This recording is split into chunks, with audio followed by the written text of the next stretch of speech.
Okay, hello everyone. Thank you very much for joining us. Welcome to our stream with filmmaker Philip Bloom. Say hi, Phil. Hello. Hi, Phil. Been done before. Oh, it Look, has my been done skin looks before. magenta. What's gone on? It's I not don't supposed to. know. I I don't look like reckon. this normally. It's not.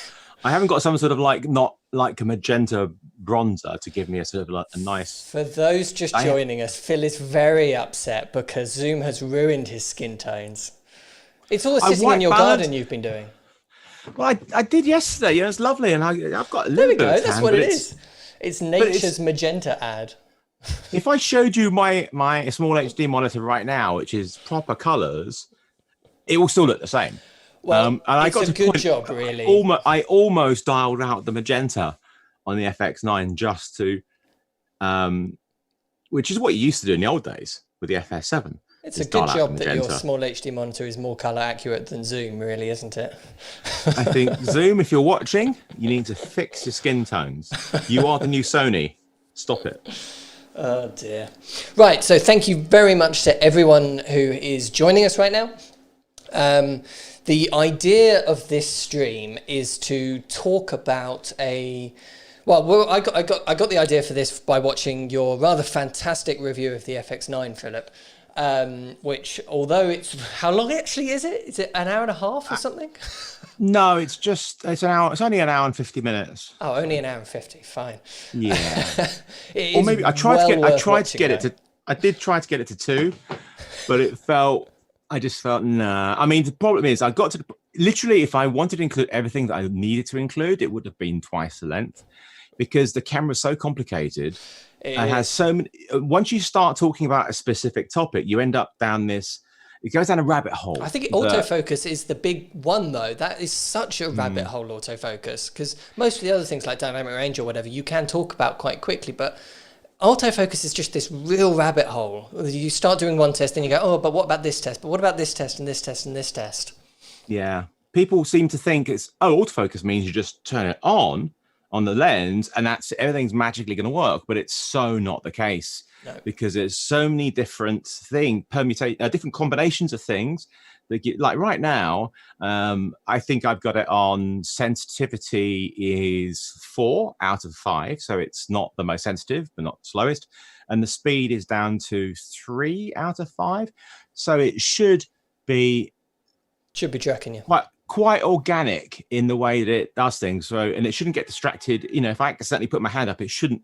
It's actually on face anyway, but it shouldn't get distracted too much. It should be quite. And I went through all these different combinations, and different lenses, different adapters, different color profiles, just to figure out which works the best. And it was about a week of solid autofocus testing, and you can see it in the review how I completely lost the plot by the end of it. Just started writing on the walls. Sensitivity 5. I was rocking backwards and forwards like I have no idea what's going on, why it's doing this. What combination do I need to try now? And it was literally like that. Somebody has just said in the chat, are we both using an FX9 as a webcam? Yes, that is essentially what we are both doing. FX9 is basically the perfect webcam. I mean, it does other things too, but I've heard rumors that it's going to be in the new iMac Pro. They're going to include an FX9. Just going to clamp an FX9 onto the top of the screen to give you fantastic webcam possibilities. Well, that would be quite. I would love to see them introduce that on the keynote. I say, in a way, it'll be interesting to see people do improve webcams, because it's one thing that's still like a bit rubbish. Yeah, I mean, you watch TV now, any live panel show or anything like that, they're all doing this with webcams, and they're all using built-in. They're all looking down at their laptops. Yeah, it's this view for everyone, and it's awful, and it's just. But if they put in better sensors and stuff, obviously you have the things like the privacy now, so everything's like really subtly blurred out in the background. But I think we should see it. It'd be nice to see an improvement in quality, because if you'd actually look at the quality we're getting in iPhones and stuff, of front cameras are getting better and better. That should be put into computers, absolutely, and webcams stuff. When I got a PC like 3 years ago, the MSI PC, I was looking at, it doesn't come with anything. obviously. I didn't even come with Wi-Fi. I had, or Bluetooth, so I had to get dongles for that. But I needed to get a webcam, so I was looking online at like what I buy for webcam. I was looking at Logitech and stuff, and they're all a bit meh, really. Yeah. And it's a real gap in the market of quality webcams which perform well. They all need to perform well in low light. But you can, just like we're using now, you can use any camera that you own as a webcam with the right little converter boxes and stuff like that. It is interesting because there's, everybody's doing lives. All the American late night shows are doing their stuff at home and they're recording it themselves. And it's, they're getting better and better, but it's been fascinating to see and watch it and seeing the quality because, people, the average YouTuber has kind of got it licked, and now broadcast TV is having to do YouTube broadcasting tricks. Absolutely. And they're watching YouTube to see how to do it. Oh dear. Somebody's just put, what is your streaming gear? Wirecast, how about remote feeds? I'm basically, I won't go into this in too much detail because I did a whole stream last Friday with it, which you can watch on the YouTube channel. But essentially, this PC here on my right is running Wirecast, and Philip is joining me via Zoom on that. And on my left is a MacBook, which is what I'm using to talk to everyone in the chat. But let's move on to our actual topic, because otherwise this will be a very long live stream. So, the perfect camera. Where did this idea... I mean, I started to explain a little bit about watching your FX9 review, Phil, but where did this come from? Yeah, well, it's a thing that's been floating around obviously for a long time. Is like everybody wants this feature and this feature and this feature from a camera, and so when a manufacturer announces the camera and releases the specs, we look at it and go, oh, well, I wanted this, or I wanted that. Yeah. The combination, they want basically everything. And then they get annoyed when they don't get it. But what this person wants is not going to be the same as what this person wants. This is the big thing that we need to make very, very clear with this, is that there is no such thing as a perfect camera. What's the right camera for me is not going to be what's the right camera for you, and it's certainly not going to be the right camera for the 100 people watching us. So I think that is really important to underline. Although I could tell you how to make a perfect camera right now, and it's very simple. It's like Lego.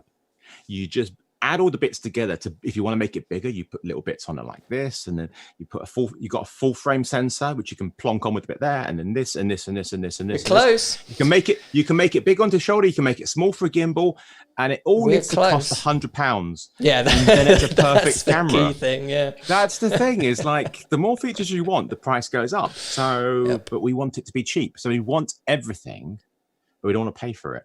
So here we go. If the perfect camera came out, but it was it was 70 grand, would you buy it? Is that a business expense that everyone that's in this game should buy? I would never buy a camera that cost that much money. No. I wouldn't buy. I mean, the FX9 is literally, I said when I sold the F55 about 3 years ago, I said to myself, I'm never buying a camera over £10,000 again. And so the FX9 is just under £10,000 before that. And so it's kind of a ceiling. I just feel that anything over that is a rented camera, because I don't shoot every day. I do projects and I'm in post-production for... You seem to be in post-production a lot more than you are out filming, certainly at the moment. Exactly. So it's a waste of an expensive camera for me. And I hate the idea of it being rented out, and God knows what happens to it. Yeah. So for me, it doesn't make any sense to have a really expensive camera. I've had two really expensive cameras in the past. The Red Epic M and the F55, and both kitted out cost me £50,000-60,000, and never doing that again. Yeah. So the concept for the social media poll that we put out was, to be honest, blatantly stolen from your FX9 review. Mm-hmm. My lawyers are onto you. Do you want to explain a little bit what you did in that review?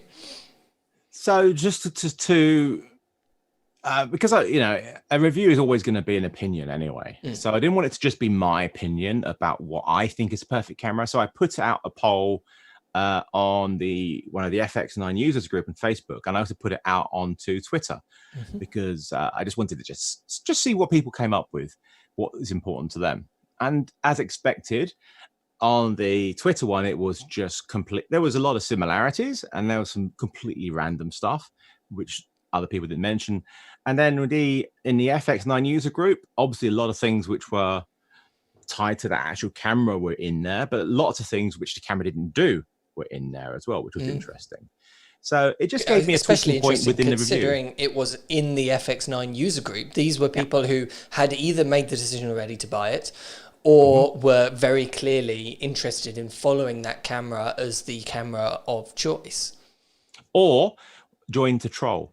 Actually, that's a good point. Maybe that's a high a lot of people do that. Yeah. They're go in their post, hey, look what I just shot with my C500 Mark II in RAW. 5.9K RAW. Great. Oh, dear.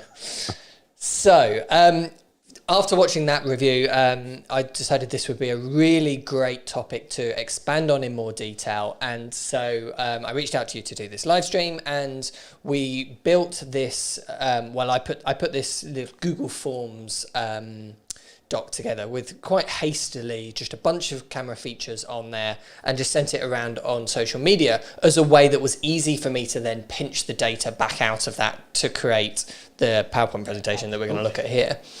And so we put that out on social media, and so many of you filled that in. Nearly 600 people actually filled that in, which is really, really useful. So let me know if you were one of those 600 people in the live chat as we're going through. And if you've got any questions, put them in there as well, because I will be constantly looking at that throughout this stream.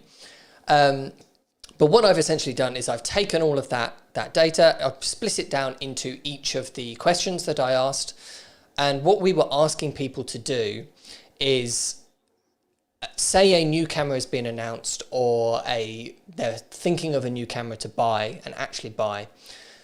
Of these features, which features do you prioritize the most? Which features how important is each of these features to you in your decision that either this new camera is good or bad, or which camera you're going to buy to actually be your daily workhorse camera? So you will see with some of the more niche things actually get rated right down, simply because they're not actually relevant to the majority of people's works, because they're such a niche little feature. Doesn't mean that they're a bad feature. It just means that they are quite niche, and so don't appeal to the mass market. So all of this has got to be taken with a big old pinch of salt, definitely. Yeah. But I've roughly organised them all into a order of popularity. So we'll work our way through from the least sort of popular feature all the way up to the most popular feature. But I'm curious to see what people think has won. What do people think, that watching this right now, put it in the live chat, which feature has come out on top of this survey, do you reckon? And while we wait for some of those answers to fill in, Phil, what do you think? I think it's most likely going to be, most people want it to have great dynamic range, to be honest with you. I think it was the most common response for me in both polls. Yeah, I suppose you've cheated. You've already done a pre-set thing. But it's I'll be curious to see how certain features which are important to me feature in here. But a camera with great dynamic range is incredibly important, but it needs so many other things as well. There's no point just having a camera with great dynamic range with terrible colors or terrible image quality or bad audio. It needs all these things need to be in there. So it's not. That's the thing about a perfect camera is they all need. There is a level of importance. So high frame rate is important, but dynamic range is more important. Sure. And also resolution is important to a point, a ceiling. So it gets to a certain point. I'm like, actually, 8K isn't that important to me.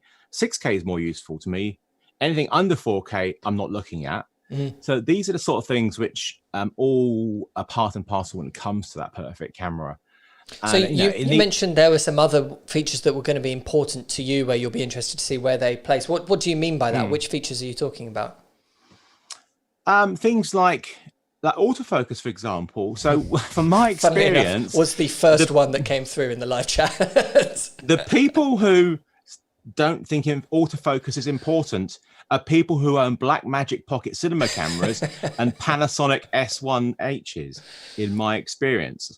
And I'm not being horrible to these cameras. It's just that people who haven't had an experience with autofocus that works incredibly well don't realize just how, I hate to say it, game changing it actually is. Absolutely. For certain filming situations. Not for everything, but things like interviews, talking heads, or tracking subjects is essential. For other stuff, no, I'm manual lensing. But it's once you've used it, it's like, oh my God, I mean, doing an interview I haven't done an interview without autofocus for a long time now. Nor have I. Because especially because I am actually asking the questions most of the true. time. Yeah, you tend to work as a one-man operator, don't you? So, so as soon as I talk about this a lot. As soon as you move your eye line away from the subject over to the camera, you've lost an interviewee.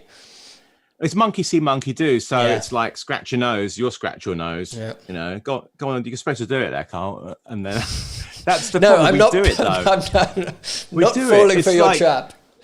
And the best one is when you've got your questions on your lap and they're answering you, and you glance down at your questions, and then they look down. So it looks like they're looking down at your crotch. Yeah, weird. You don't want your interviewee to be.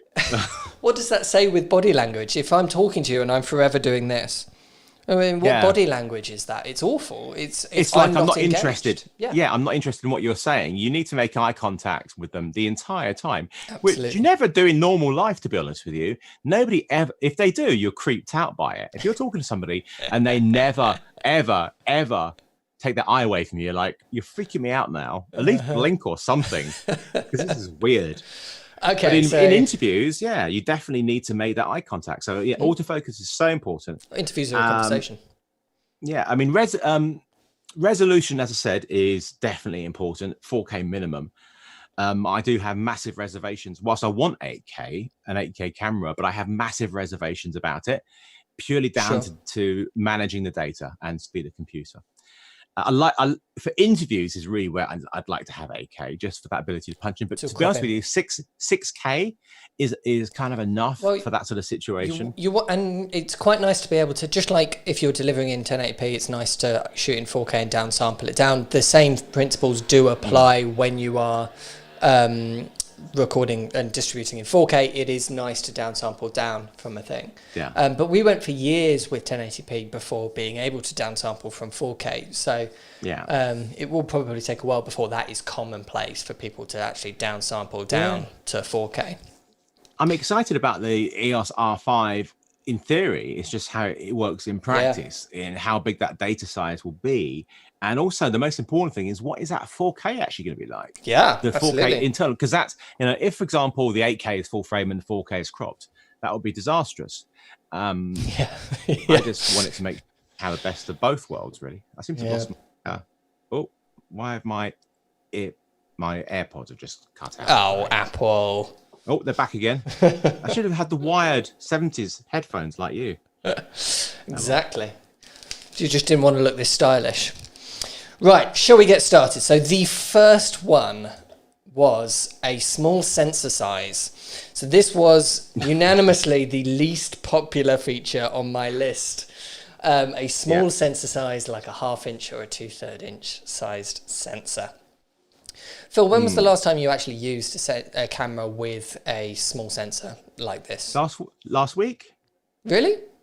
Yeah, my GoPro. Oh, okay, fine. Good point. And I have a 1-inch Insta360 1R 1-inch, which they've new firmware now finally given it, which I've been asking for, because I first saw the camera in like September last year. I said, unless there's 24p 25p in that camera, it's unusable to me. It's fine for 360 cameras, but for an action camera, which you're going to use to cut in with your other stuff, if it can't be the same, it's got to be the same main camera, it's useless. So that has that. So I mean, obviously, and my iPhone, I use my iPhone every day. Yesterday, loads. I suppose we don't really know what size sensor is in an iPhone, do we? Officially, but it's got to be tiny. It'll be smaller than 1/2 inch. Oh, it is absolutely tiny for sure. I mean, we have had breakdowns of cameras, so we've seen how small. I can't remember exact measurements, but it's absolutely tiny. And yeah, we use those all the time. So, but you don't want that in a video. That's also the other question: is the perfect camera? Are we talking about a video camera or a stills camera? Well, is that part of the question? Do we want it to do both? Do we want it to do both? I didn't put anything about stills in this, so all of these questions are focused down on video. So the quiz was written with video very, very much in mind. Now, I've had a couple of interesting... Do we want it as a video body, or do we want it in a stills body? That's another thing. Shooting video is only half the picture. What size the camera actually is as well. Somebody has said that broadcast is and will be 2/3 inch for a long time. Do we agree? And somebody else is saying that they use 2/3 inches a lot for conferences, etc. Try getting a 22 times zoom on a large sensor, which... absolutely is a very valid point. As we can see, some people here put this as one of their most important things, because there are some pieces of work where you don't want shallow depth of field. You want everything to be in focus, particularly if you're running around literally trying to document everything that's around you. It doesn't matter at all what it looks like. What's most important is the fact that you've captured it.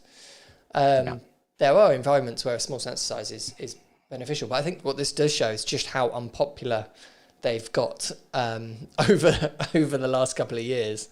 It's mass market things.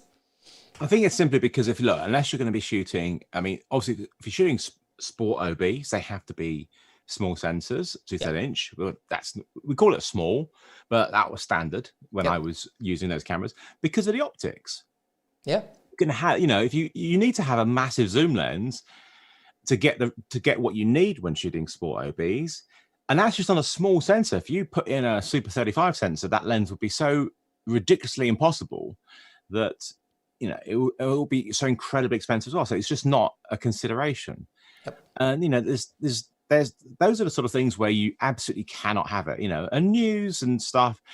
When I was shooting news, I had a 22 times zoom with a doubler in it, and I could be from God knows how far back getting a tight shot I needed to get. And I can't do that with my FX9. I can't do that with any of my other cameras unless I'm keep changing lenses. And even then, I'm not going to get the same range.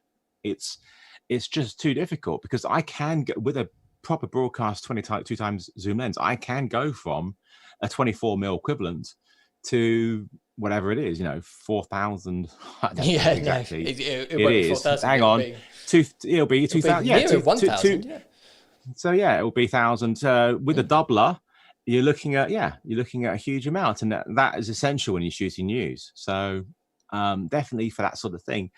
But I think the market, most of us are really, really talking about is not that sort of thing. Those, generally news. I still have 2/3 inch cameras in storage. I have a DSR 450 somewhere, but it's like I haven't used it in 9 or 10 years. So it's not something that I have any need for anymore. Yet when I'm shooting docs, I often miss it. And to the point where I did all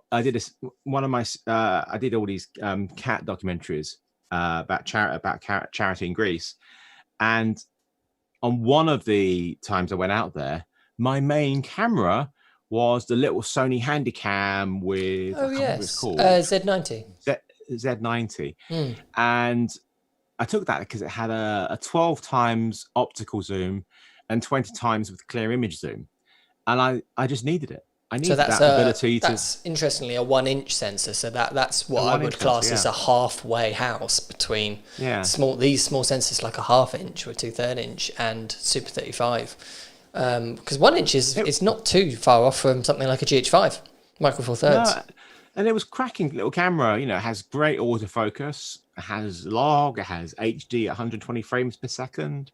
Yep. And it's 8-bit, but it's absolutely terrific, and it was perfect for what I needed. Just get the shots, and I had my A7 R3, I don't know, whatever it was at the time.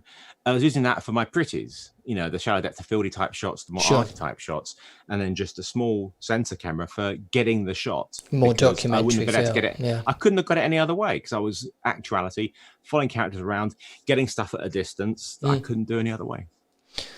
Somebody's just put Media Inventions has just put that they loved the Skiathos vids, by the way, which is nice. So the next feature, live streaming encoders built in, which is a surprise really, considering the world that we're all in right now. I thought this would actually come up a little bit higher on the list, considering recent events. I mean, after all, that's what we're doing right now. I think maybe people are thinking, just hoping that this is all going to end very soon, and thinking it's not something it isn't a priority. And I wouldn't say it's a priority for me either, to be honest with you. Whilst there are cameras out there to do it, I know that it's pretty simple if I want to do it. And it's so easy to get those little bits and bobs. We've got an entire website up on ProAV about web streaming with all the little bits and bobs in it, the microphones, the capture cards, the little things like the A10 Mini and other ones like Epiphan and stuff like that will switch, or Shogun 7 products like that. Yeah. There's so many. Yeah. And then you can use them with whatever cameras. You can use them with several cameras at once. Whereas if the encoder is built into the camera, it's a really nice workflow, but then you can never really expand that beyond just one camera without really any overlays on it. No. So I guess that would be why. But it's quite a much more even spread on that chart, which is quite nice. Yeah, I mean, it could be useful. I've never used one, to be honest, with built-in encoder. If I need to go in the past, whenever I never needed to do any lives out and about, but when I want to do lives out and about, it's just for social media, and I just use my phone. Sure. So it's just at home on this sort of stuff, and I'd always been planning on doing YouTube lives for ages, and never got around to doing it. Been doing them a bit more recently, right? Yeah, and I'm doing a regular once a week on Friday nights, and so I just it's actually quite good. It's difficult as a male. It's difficult to do it because it requires a lot of multitasking, and even with just one camera, just the ability to actually read comments and questions and talk at the same time, because it's very boring for people to watch a live when I'm just like reading. Yeah, trying to read it. This is why I'm nearly all of these I've tried to get a guest on. Yeah. Oh dear. I mean, the best way is to do things like I would have done in news, which is you'd have a director in an earpiece feeding you questions that are coming in from viewers. Obviously, if you're talking for yourself, but if you're interacting with your audience, have a moderator feeding them. Your producer or director would put them into your earpiece and say, so blah blah blah from blah blah has said blah blah. Yep. And that's his way. So if you've got somebody at home with you, as opposed to not just a cat, because they're not going to do much of that, is who can actually read the comments and be on a phone call to you into your ear. And then they can read you questions, and that way would be seamless. They're so lazy, those cats, aren't they? Yeah, I feed them, I give them everything, whatsoever. And they won't even help me on my lives. Honestly. So let's move on to the next one. Quality of the built-in microphone. Now, interestingly, the most clicked option on this one is 3. So sort of vaguely important, but certainly not a groundbreaker. Which I think is fairly spot on. It's certainly not important, as in right down at 1. If there is no built-in microphone, it's a bit of a problem. It is important. I think to have a not as a replacement for a mic, but just in case you have. Oh, sorry, it's my movement. I don't think there's anybody actually there. What you want is, whether it's just a scratch mic for dual sync, or perhaps you forgot your mic or whatever it is, something that is usable for just Atmos. That's true. Just in case. I mean, the worst internal mics I can think of that I've had would have been like the Canon 5D Mark II and the early Black Magics were just awful. And it's good to have something which is just a backup. And ideally, it'd be great to have multi-channel recording, and so it can just be on a whatever channels, just as a permanent backup, which is kind of what you can do with the FX9 in a way. But the internal mic isn't that good, to be honest with you. Yeah. But nor would I ever expect it to be. But that's the kind of thing. But actually, on a stills camera, you kind of want it to be quite good, to be honest with you. Because whilst, we have lovely mics and stuff, we often forget, haven't got them on or things like that. And it'd be nice just to be okay, to be pretty good. One of the cameras that I think of as having one of the better built-in mics is actually the original C100. Because on the top handle, it had those big microphones right there at the front, which were actually not too shabby. Yeah. I think it's about right to have it as number 3, because it's important, but not deal breaking, and not essential. Sure. So in the middle is a good way. Now, this is one that really surprised me, that it came down quite so low. Some people are even putting number 1. In fact, 149 people said that 6K or higher resolution was number 1 on their priority list, as in low, which I guess would mean that they almost didn't want that on their cameras. Or they didn't care. More like I guess just didn't care. Yeah, I suppose. But I mean, like I said at the beginning about downsampling, I knew this wouldn't come out top. I think if you fast forwarded a couple of years, I think this would have come out much, much higher. But no, I found this one quite interesting, that it was quite low.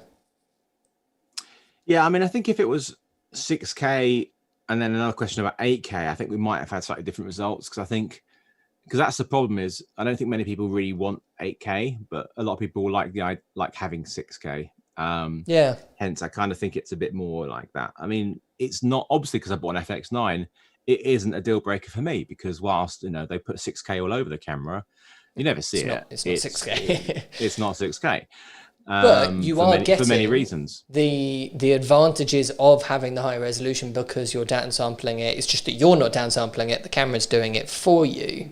So to some extent, I mean, that is the number one reason that I would want 6K or higher resolution, is to downsample rather than the cropping in and all the rest of it. Although that's very useful too. So, but then again, that's what if you look at the C300, was it the C100 the same? But the C300 had a 4K. Was the C100 a 4K sensor? It wasn't it? So that downside. So that was the C100 was a 4K camera. Yeah. You just recorded in AVC HD in 24 megabits per second in HD. So whether you saw any of the advantages, I don't know. It was it's still a nice image actually, but it's it's important to me. I would have probably have had it higher up than that myself. Yeah. But if it was broken down into 6K, 8K would definitely be way down on my list. The 6K would be higher up. Yeah. Okay. So NDI support, which came above the 6K or higher resolution. Now, this is one of the features that I mentioned at the beginning, which is quite niche. Because NDI is Nutec's protocol, if people don't know what NDI is, where you can connect cameras together with computers and monitors and all the rest of it over IP infrastructure.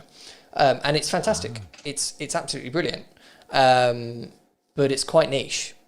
But we are seeing more and more cameras and monitors and stuff like that actually have support for it built in. Now, 3 was nearly overwhelmingly the one that people clicked. I don't know if that was just because it was a middle ground, because they didn't really know what it is and so therefore mind. But interestingly, 24 people clicked number 5. So really important to 24 people. Who are these people? What do they do? I guess they're doing something which needs NDI. All the time. All the time. I mean, things like this, NDI would be brilliant. So technically, with NDI, with the right kit, you could have a camera connected to a little NDI box, or with NDI built in. You could be feeding it, and I could be taking that as a video feed into my mixer here, and I could be bringing mine in. And then technically, there should be no difference between my camera here in the room and the camera sitting in your office over there, because it's all done over IP at the same time. And then it can be controlled and remoted by somebody in a whole other house over there. It's a very cool technology by NewTek, who make TriCaster. Yeah. Right. I mean, I've never used anything like that on these sort of. Obviously, I've had cameras on OBs which have had the control via the OB. Sure, that's return camera control. That's probably the closest I've had to that sort of thing. But it's not important to me at all. No. What would you have clicked? 1. Yeah, because it's probably never entered your mind that you wanted it on your camera, right? Never have I been using my camera and gone, oh, it's too early to swear. Damn, I wish this had NDI support. Right. How about anamorphic functionality, which I thought would be higher up this because it's quite a trendy topic at the moment. Yeah, it's great to have it. It's just that most people can't afford anamorphic lenses fair enough, and there are cheaper ones coming out which are okay. But it's nice to have it. I mean, in theory, the camera I'm shooting with now, the FX9, it doesn't have anamorphic support, but it could because the sensor is the right aspect ratio. Yeah, they unlock to do it. Vertical height. Does it have the de-squeeze and stuff like that in the menu? Though? No, because there's no option for it at all. So, which is I mean, if you're using a monitor or an EVF like I do, it's not a big problem. But I haven't shot anamorphic with it. Have you done much anamorphic work? Not a lot. I mean, I do have about 8 anamorphic lenses, which is quite a lot, I suppose. That's quite a lot, yeah. But I got the SLR Magic sets for EF, which are 133, and the Micro Four Thirds, which are 2 times, which are great. The 2 times, those are the anamorphics you really want. They're wonderful, but they're only for Micro Four Thirds. So, I mean, on the GH5, it's a pain because they're slow lenses, and it's not a great camera for high ISO. But for things like the Z-Cam, because Z-Cam does anamorphic, I believe. I can't remember, does it? I don't know. I haven't tried them out since I got these cameras. Kinfinity does. A lot of Canon ones do now. But it's just thinking about. But it's the Blackmagic. No, but Blackmagic isn't Blackmagic a 16:9 sensor? Yeah, but I think it's got some anamorphic de-squeeze in it. So it does, but if I was using the 2 times on that, it wouldn't be ideal. So 1.33 times is perfect for a 16:9 sensor. And 2 times is perfect for a 4x3 sensor or 1x1 or whichever one it is. Yep. And it's interesting. There's another company I saw a video online the other day, like a middle ground. Is it 1.83 or something? Like 1.8 times. There are some 1.8. In fact, isn't Cook have gone 1.8 rather than 2 times? Which I always thought was a little strange, but I'm not going to question what Cook are doing. They certainly know better than me there. I think we will see more and more anamorphic lenses come out. And I think, especially from China, where they are bringing out more affordable ones. And even ones like the Atlas lenses are brilliant for I mean, they're still relatively expensive lenses, but compared to the traditional anamorphics, they're very affordable. And one day we'll have anamorphic autofocus lenses too. I'm pretty certain of it. That would be quite cool. Jeremy Norris, by the way, says that he has used NDI in live environments and it's nifty tech. So thank you, Jeremy. Right. Okay. Here's one that is very relevant with autofocus. Now, I left this quite ambiguous, so I'd be curious to know how many people were thinking about autofocus when they rated this, or how many people. I mean, there's not many cameras that can control everything else by touchscreen. I suppose Blackmagic. No. Yeah, I mean, Blackmagic has such a great interface, doesn't it? And look, it is important for certain cameras for sure. Now, when I first saw the C300 Mark II in Canon UK's office, in 2015, whenever it was, they were showing me the tracking. It was amazing. I was like, oh, it'd be great to touch a screen to be able to, and they say, yeah, unfortunately, it's not a touch screen, but using the iPad app, you can use that. And I'm like, okay. Yeah, what am I going to do? Clamp that to my rig? Yeah.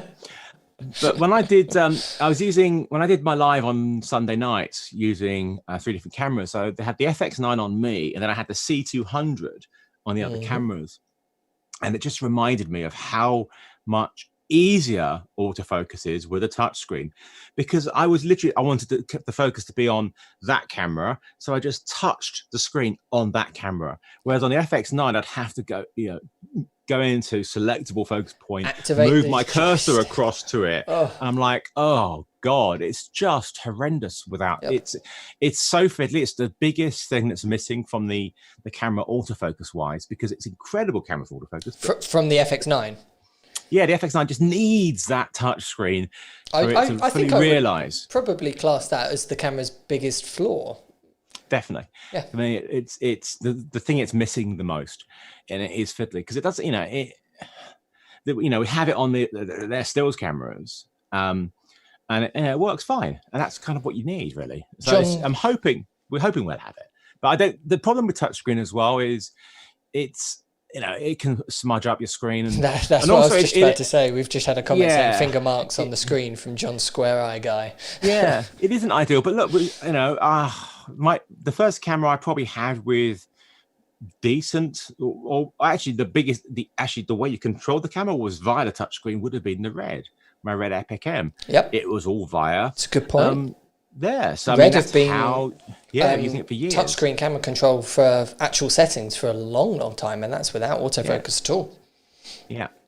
So it's whilst fingerprints are a pain, certain things it's actually quite nice to be able to just instead of going to a menu then cycling through. It is nice with the Blackmagic example, and just to touch the screen and go, okay, ISO. I've never found that the fingerprints bother me. I've used the C200 a lot, and I've never been operating that camera for filming B-roll or something like that and thinking, I just wish I didn't have all these fingerprint marks on the screen.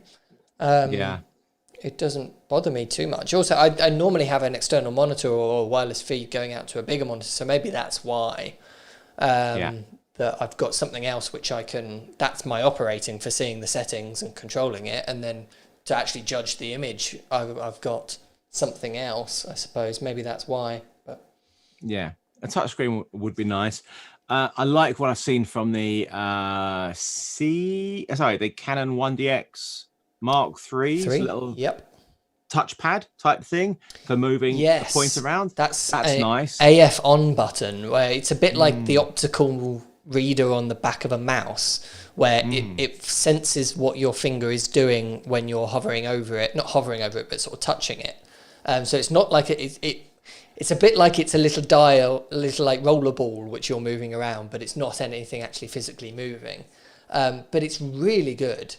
It's essentially just a quicker joystick. Yeah, I can see it being a really good way of them, with the EOS R5, when that comes out, a way of, instead of the way that it currently works is you have the camera up to, and then you're using your thumb to kind of select without your. This is so much better than that. This is much better. So I can see that being implemented in other cameras. Accidentally going to do it with your nose as well. Yeah, I mean, that's the biggest issue with the touchscreen on the A7 cameras is when you have it enabled, is whenever you have, and this is a problem with the camera, is that whenever you accidentally touch the screen, your tracking disengages and it goes to a point that you've touched your nose with. And it's like, no, my nose wasn't supposed to touch that. And then you have to press select to cancel it. And then, so it's definitely got pros and cons, but I think if you're using any camera with autofocus, a touch screen is absolutely essential.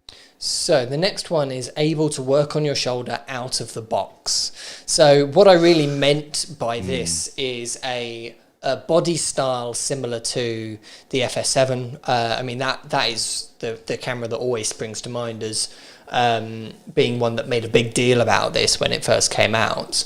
But it's something that goes back to the very sort of first proper video cameras, and certainly would have been what you used in news all those years, right? Yeah, I mean, I have no idea what a rig was till I left news and went freelance and started getting different type of cameras. And an ENG camera goes on your shoulder and is perfectly balanced and is wonderful. and that's what you want for that sort of thing. And if you are shooting a lot of handheld, that's essential. It's essential to have a balanced camera on your shoulder. Whether it needs to be out of the box or not, that's a debate that is interesting, because you can get. I like that idea, but I also like a small camera, so I like the option to make it small if I need to be, and also make it bigger if I need to be. And it's like my FX9 out of the box can go on the shoulder ish. I mean, it's on the shoulder, but it's not exactly balanced. It's not balanced. It's not comfortable. No, the viewfinder's in the wrong place. The shoulder pad is awful. Yeah.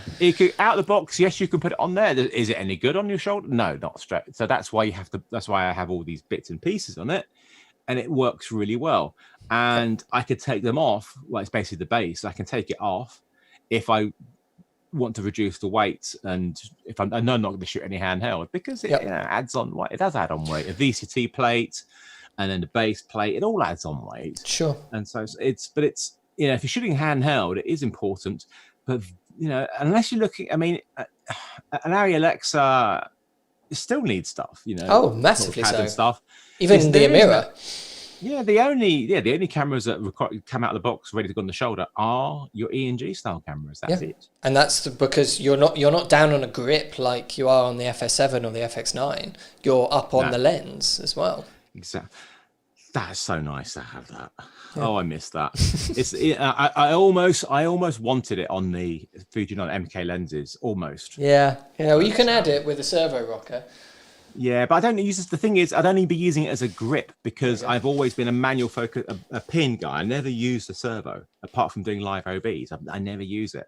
Yeah. But my hand, for 17 years working in news, and then because my first cameras for freelance were also E&G cameras.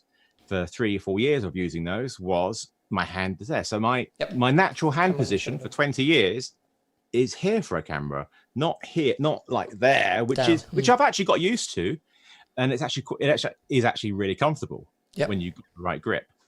But yeah, it's an interesting topic. But I'm a big fan of modularity. I don't think the FX9 is a modular camera. It's not. No. And but I do love the idea of modular cameras, as long as you don't have to spend a fortune to make them into workable. Absolutely. Okay, so on the similar theme, let's move on to lots of customizable buttons. Mm-hmm. So where would you have rated this?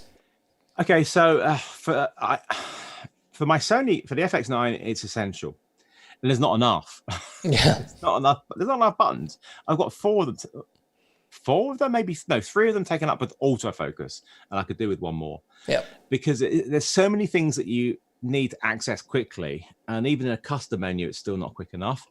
It depends on the way that the camera operates, is how many custom buttons you need to be able to do it. So, if you look at the way, if you're just looking at a way like, if I was using a Sony A7R4 stills camera, I don't need that many buttons on there. I need the obvious ones, the shutter, IS, ISO and stuff. And I also like to have a shortcut button on my cameras to switch between Super 35 and full frame, a button for quick access to audio levels, and a button for turning autofocus on and off, and a button for going into clear image zoom. That's what I need on the camera.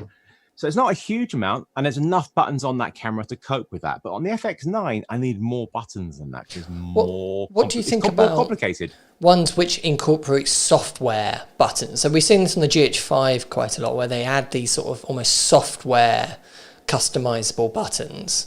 I always find that I never actually use them. I use physical buttons, but I always almost forget about the software ones when I'm using those cameras.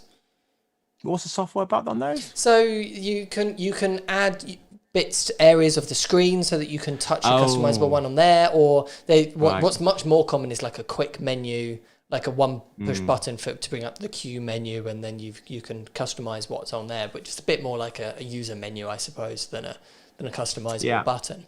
But the software ones are the ones which are built into the actual overlay of the screen.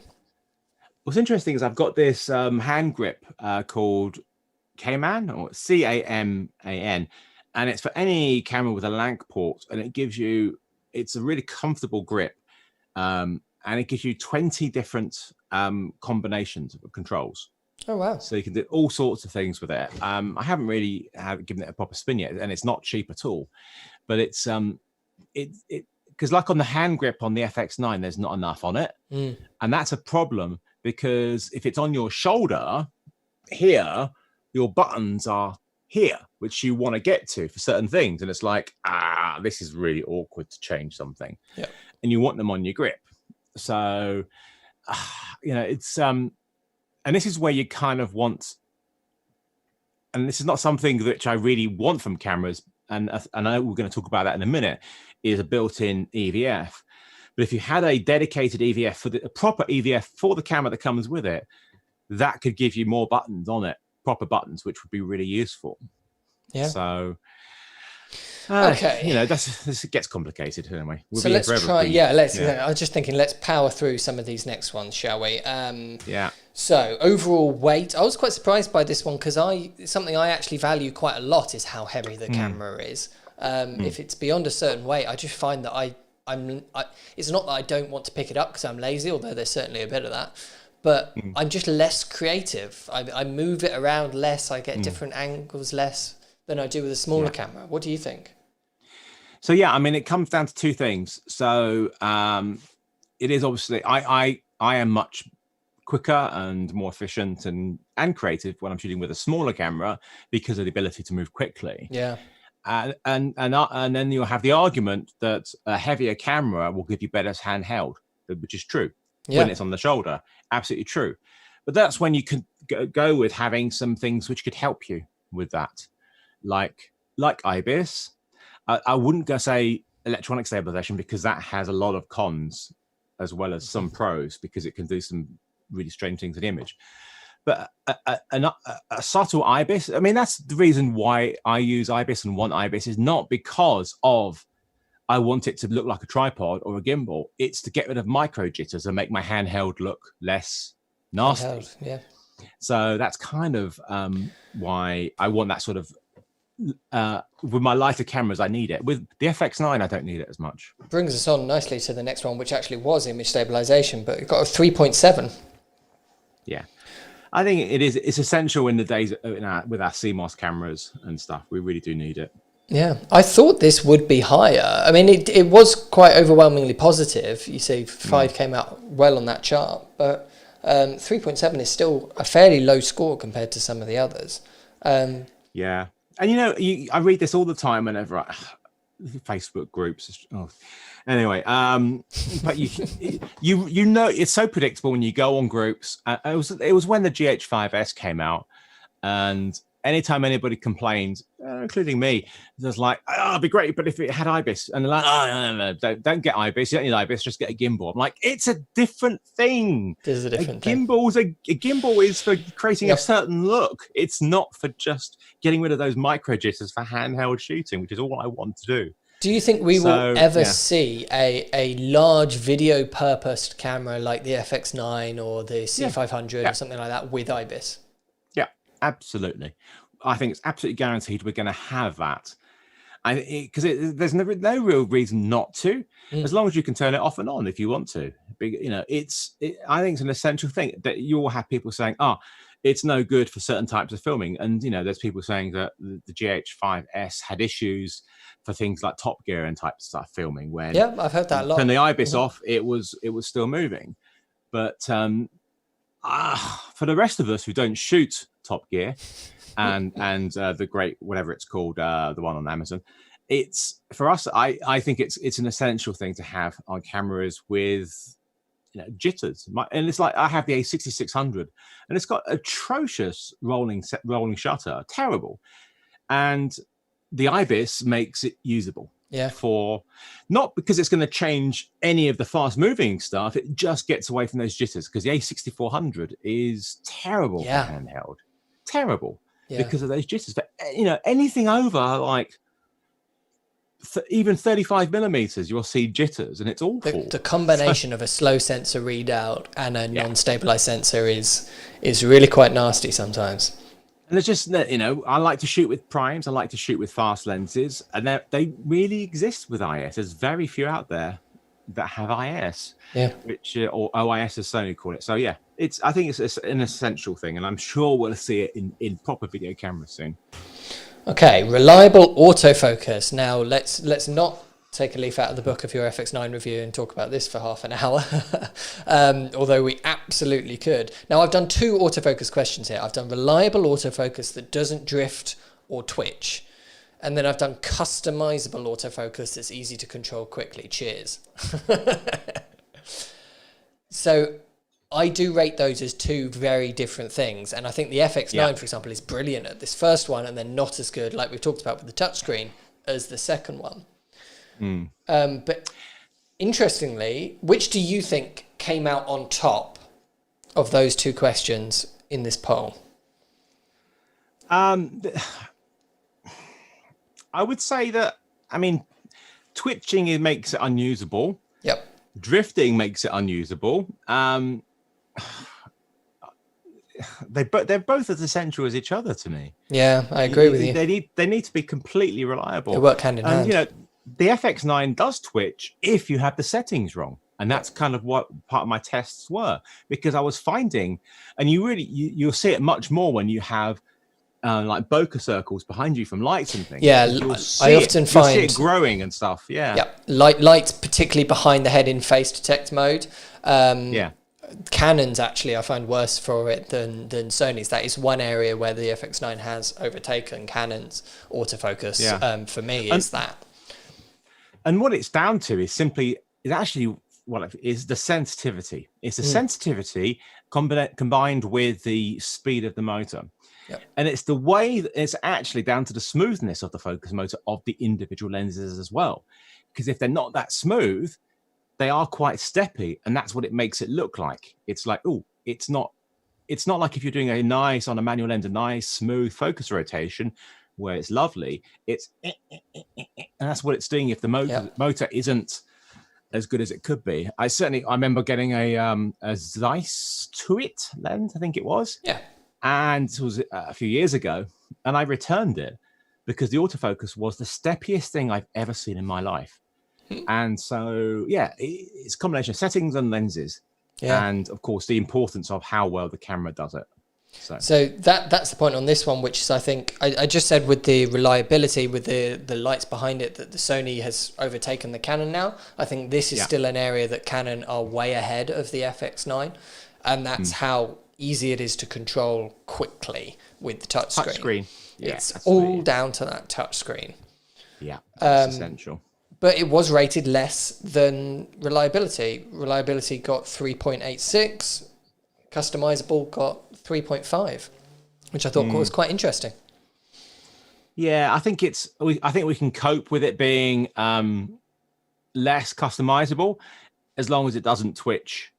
If we're talking about just the ability to quickly select stuff, that is, as in with a touch screen, as long as we can get it to work really well, I will cope with that, with the fact that it doesn't have tracking or touchscreen. Because if it has tracking and touchscreen, which a lot of cameras do have, and the autofocus is terrible, then it's pointless anyway. Yep, true. Not naming names, but yeah. Yep. So the next one you've already actually mentioned much earlier on, the modular system, which I put to vary the size and functions depending on your work.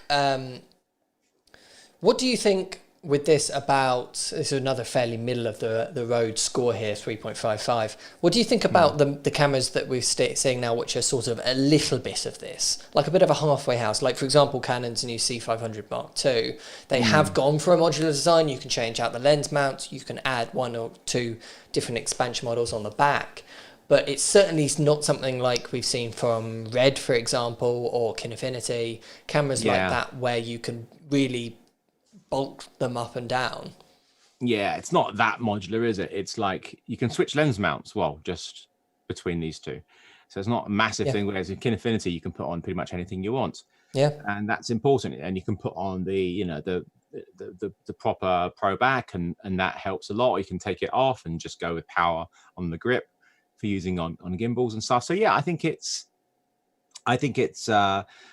important. It just needs to be done properly. It really does need to be done properly, and not just like, okay, here's a small camera, now you go fix it, because I wouldn't call a Blackmagic Pocket Cinema camera modular, but it is in that we need to add stuff to make it work properly. And I would love to see a company like Blackmagic or like Canon or something like that taking it one step further with the modularity, having a camera that isn't designed to be a cinema camera, because Reds and Kinefensi, obviously, they're designed to be cinema cameras above all else, really. They're modular cinema cameras. They're not cameras that are useful for every size bit of work.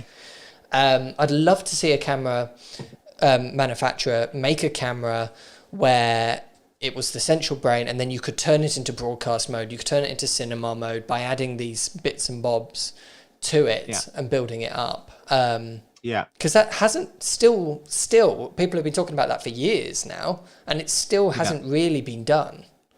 Yeah, it'd be interesting. I'd like to see it happen. The closest I've got to it is the Insta360 R, in that it is modular in that you get a brain, and then you can put on a 360 camera or standard action camera, or you can put on the 1-inch mod. It's on there, and the brain has the little screen on it, and it has all the processing.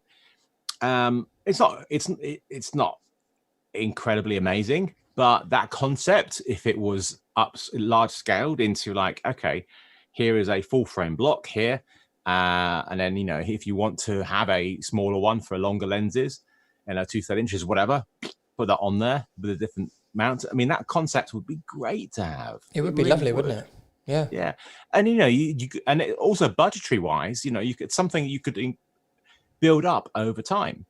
Is you could start off with your base and your first, front end or whatever it is, and then go, oh, you know what, I could really do. Oh, I really fancy that 8K one front end they've got now. I might stick that on. Yeah. I think it would be great one day. So the next one was codecs. So intraframe / all-eye codecs as a choice. What I mean? I think that should be higher. Yeah, I think it should be higher as well. And I guess what I mean by this is being able to swap between having a all-eye codec turned on and having a long-op codec turned on. So choosing which one for the situation. Because Sony have been doing it for ages. XAVCI, XAVCL. Panasonic have been doing it for quite a while now, even on their little GH5s. And yet we still haven't really seen that from Canon. We haven't seen that from Blackmagic. We haven't seen that from a lot of these other camera manufacturers. And do you find it something that you actually use on your Sonys a lot, or do you tend to just keep it in all-eye mode? Yeah, so I mean, obviously it's not on the stills cameras. That is all long op. So sure. On the video cameras, I will always use XAVCI, always. Because you can edit with it. That's the key thing. You can edit with it in Premiere or anything else without having to convert it. If you use XAVCL, then you're going to need to transcode it into ProRes or use proxies, because it's horrendously slow. You may be saving on space initially, but then you're adding space on your hard drive in post to be able to convert it to actually make it work. Yep. And that's a pain. Anything that I shoot H.264, H.265 these days is converted to ProRes. Because the time saving is enormous for me. If I just leave it converting, it's a piece of cake to edit. If I try to work with it, it's torture. It is torture. When I did my big action camera comparison last year, whereas everything was H.264, H.265, everything, and hours of it, it was the most painful edit I've had in a long time, because I was trying to make it. I was like, oh God, if I convert all of this, it's going to be terabytes. And I tried to make it work, and it was just torture. So I think it's important to have it. But the reality is, H.265 is here to stay as a means of compression. And because otherwise we're not going to be able to get high bit rates and 10-bit and stuff into certain cameras.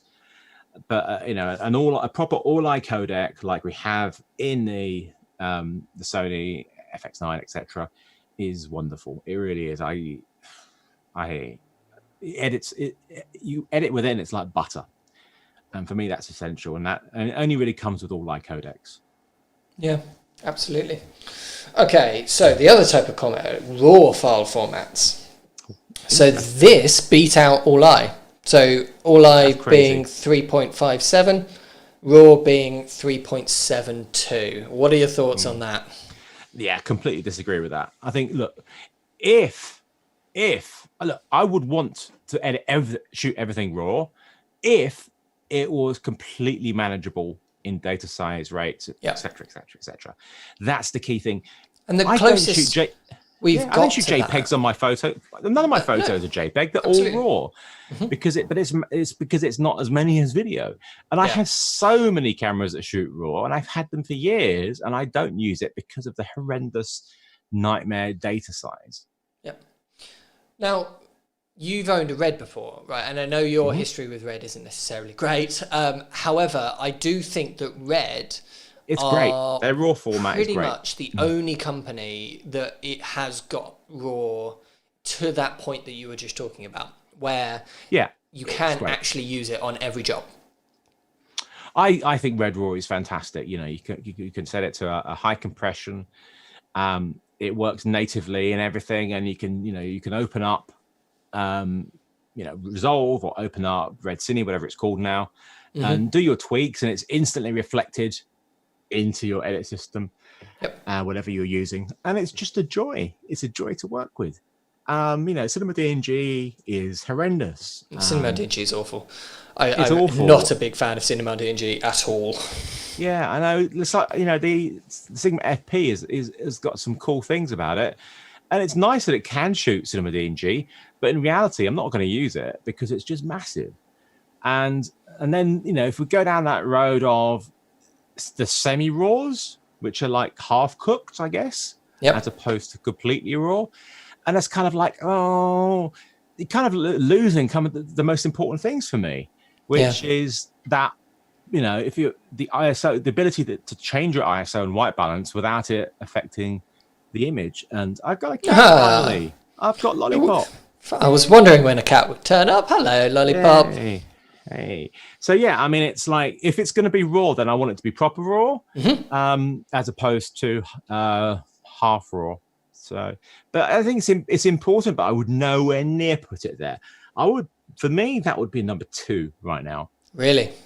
With the current way that raw is it's implemented in so many different ways. I think for me, it massively depends on the raw codec that you're looking at. I would, for Red's raw, for example, Red R3D files, I would be putting it right up very high. Whereas something like Cinema DNG would be a 1. I don't want to shoot in Cinema DNG. Well, if you had the question as, do you want your camera to have Red RAW, then I would have that as 5. Yeah. Okay, so low noise floor audio preamps. This did quite well, which is good, because preamps aren't exactly the most headline interesting subject in the world. Yeah, no, it is very important. As somebody who does almost all their recording internally, and I need my preamps to be great. I need them to be really quiet. So my dual audio recording, dual system audio has been a necessary evil. It's not something I'm doing because it's how I want to record audio. It's because it's how I have to record audio. Sure. On certain cameras. So having a camera which does great audio handling is an essential thing to me. Talking of which, easily controllable audio settings actually came out. I think it came out on top of all of the audio questions that I asked. Yeah. Which I'm really pleased to see, because actually so often in cameras you find that the audio settings are really quite difficult or hidden away. Even if it's something as simple as they put physical dials but they put it on the wrong side of the camera or something like that, or they put it really far back rather than up front. It's a big deal. Yeah, definitely. So I mean, it's anything that has proper good audio is an important feature of a camera. Absolutely. Good audio and to be honest with you, any camera control should be easy. That's the key thing with a camera. Anything that is a pain in the ass to change or to control, that requires you to think while shooting, is not good. You shouldn't have to think about operating your camera while shooting. You should be able to you're just thinking operate about your camera. subject. Yeah, it's not that you don't want to think. It's not that you can't have that mental brain process to operate the camera. It's that your attention should be elsewhere. It should be on the content. It should be on what you're filming. Yeah. So large size, full size XLR inputs also did fairly well, with lots of people saying number 5, which is fantastic to see. A large sensor size. So small sensor size came least popular with 1.44. A larger sensor size, so full frame or even larger, VistaVision, medium format, beyond, 3.87, which is brilliant. But interestingly, the majority of people aren't clicking number 5 for this. They're clicking number 4. Yeah, that seems, for me, it makes no sense, because it's the good analogy I have is you look at sports photographers, and historically, with digital, that is, they were using APS-C lenses for a reason, in that it gave them the length they needed to get, the close-up shots of whatever sport's going on. And that was important to them. And that's why they didn't want to use full frame, because it caused a nightmare for that.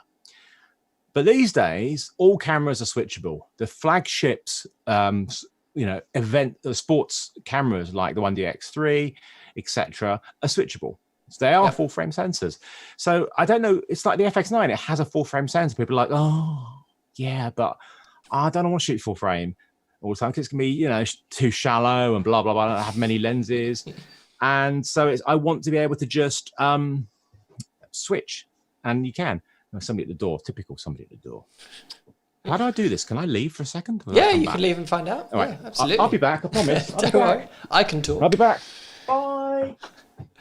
So while he's gone, let's talk about the next one, which is the easy to understand menu system. Put in the live chat which manufacturer you think I had in mind when I was talking about this one. So some companies are actually doing this brilliantly. Like Blackmagic, for example, really nailed this with an easy to understand menu system. And we are starting to see companies like Canon and Sony really put time and effort into this. I think Canon were slightly better than both Sony and Panasonic. And obviously a lot of this has got to do with the cameras that you are... Hello, was it anyone interesting? It was picking up a return. So we're talking about easy to understand menu systems, Phil. Yes. Which manufacturer springs to mind there? What, ones which have easy or ones which don't? Oh, both. Blackmagic still has the easiest. There we go. That's what I said, yeah. Yeah. And Sony has some of the worst. Yep. But you get used to them. The least like the FX9, it does have a user menu, and it makes sense after time. The problem is the funny thing is, you'd think that a more expensive camera would automatically have more complex menus. That's not really the case. No, not at all. And you look at Alexas and stuff, and they're actually not that complicated. The Alexa is very simple. Red's a little bit more so, but a lot of the more complicated stuff is hidden away, so you don't actually need to go near it. A manufacturer that I actually find the menu systems are a little bit overly complicated is Panasonic, particularly on some of their camcorders, like the CX350, if you've ever used that. No, I haven't. I don't know if it's just because I haven't spent enough time with the cameras, but I do find their menu system quite confusing. Yeah. I just feel that most of these cameras that we're talking about just need to have, they got such old-fashioned way of an interface. It just needs to be more modern. It's the interface, and it's also what you call the things. So we see too many different terms for the same thing. Why can't we just all talk about the gamma settings in the same way? Why does it have to be something different on every single manufacturer's camera? Yeah. And something I talk about in the FX9 review is just like some of the labeling is so confusing in the Sonys, and it's like some of the stuff that I shot at 6K full frame 6K HD at 120p, converted to 25p upscale to 4K. Yeah, I mean, for God's sake, it's just you've got to ridiculous. Sort of think, it's like what exactly doing a brain teaser. Yeah, it's just it is wording and stuff. But I think it's important to have the menus and stuff like that, which are nice and easy. Absolutely. I'm pleased you'll get used to anything. That's the question. Well, when you use something absolutely. enough, you'll get used to it. And people like me and you are at an instant disadvantage there because we use a variety of different cameras because we review them and we try them out.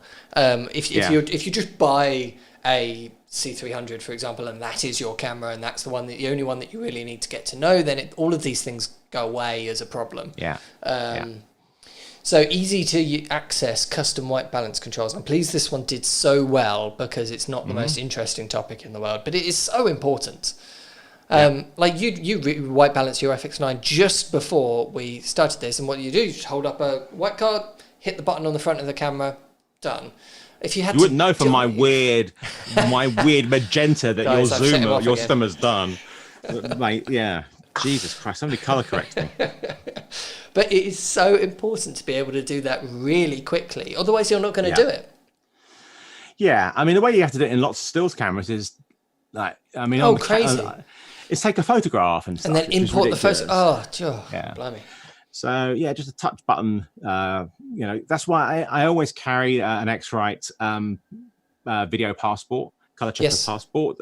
They're insanely overpriced for what it is, but an essential thing to have because it helps you with your color grading so much when you're like, oh my God, what's going on here? What's gone wrong? And then you're searching in the frame for something that's white. Absolutely. There's nothing white in there.